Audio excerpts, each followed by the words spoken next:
Sony Wacko, I got a great sound. Now these are those Nico pickups, and so I figured they must be able to get at least a decent tone out of them. So what I did is I removed the pickup. And you got to be very careful because anything I'm telling you here, you could void your warranty on the guitar. So read the warranty papers. And personally, I don't care, but you might, by filing this and filing that, you could void the warranty. I would read the papers and removing the covers. You could probably void the warranty too. But anyways, so what I did is I took the pickups out, and the covers are actually they're soldered on, and I heated them with a soldering iron, and they still wouldn't come off because my iron was a 40 watt or 60 watt iron. It just wouldn't. So I actually took a screwdriver, and you got to be very careful because you could break a coil in the pickup if you do this. And a lot of these things here too, you can actually just have a technician do it. I did it because I wanted everything to be free. So I actually heated up a little bit more and found a screwdriver with a really long end on it, and put it right next to that solder joint and just twisted it slightly, and it popped off pretty easily. And once I had popped both the solder joints on both sides, I very gingerly wiggled and pulled the pickup off. You gotta be very careful, or you'll break it. Another thing about these pickups is I think they inject or somehow inject. There are wax potted pickups to begin with to keep the strings from or the guitar from squealing. However, I think they somehow inject wax into the cover of. If you can see the inside of that cover, I think it's full of wax. When I pulled the cover off, it was almost like a block of wax over the pickup. It looked really ugly. Now it doesn't affect the sound. I just thought it looked ugly. So if you want to just leave the wax on there, it's not gonna hurt anything.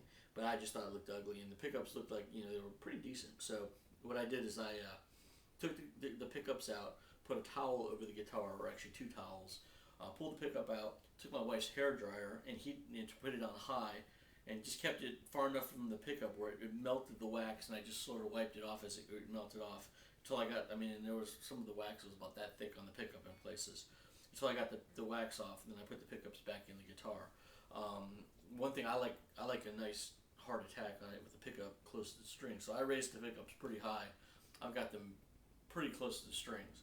Also, I raised the pull pieces up just slightly too, just to get a little more high end in my sound.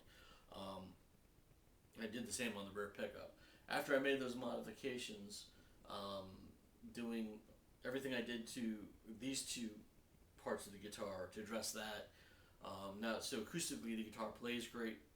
The action is fabulous. The ring of the guitar is fabulous. It has a great timbre to it.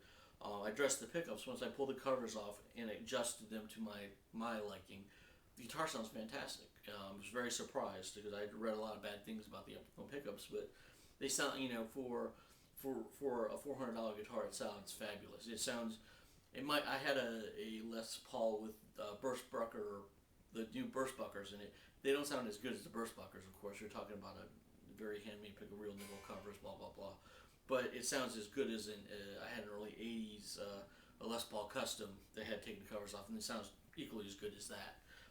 So, this, just those few little modifications.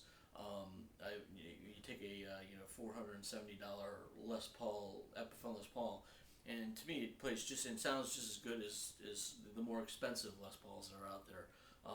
And you don't have to spend the money on it. Eventually, I'm going to put better pickups in it, but I don't have that money right now, and this is great.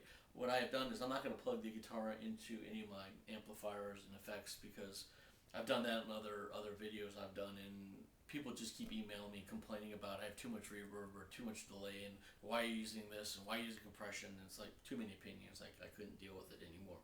So what I did is I played this. I have a recording of me playing this guitar through my Blackface Deluxe reverb at a gig, and so you'll get it's the real deal.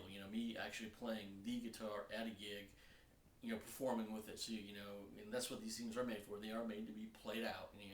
And so you can actually hear that on the video, and it'll be right after I finish this up.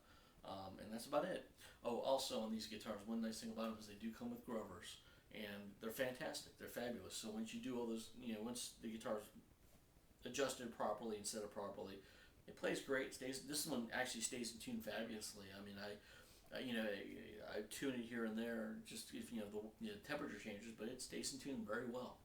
Better than any other Les Paul I've ever had. My other Les Pauls, they stay okay, but nothing as good as this one. And that's it. If you have any questions, email me. But I'd be careful if you're not handy. I did these modifications. It didn't cost me a penny because I did them at home.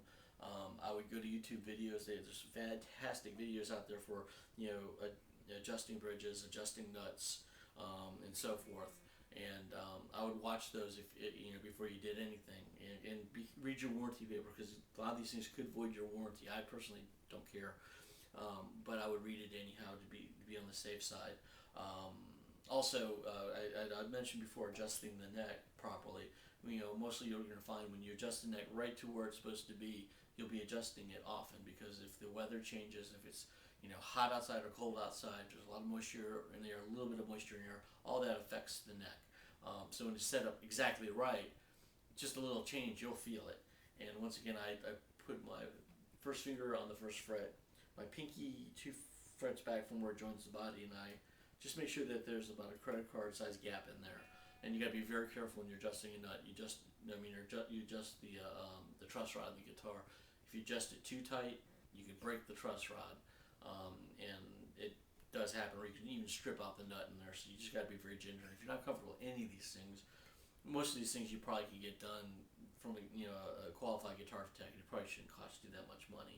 I did it myself, but once again, I stress that watch some other YouTube videos. I'm not going to actually go over doing this because I'm not an expert, and I don't want to be responsible for that. But there's some great videos out there. Thanks.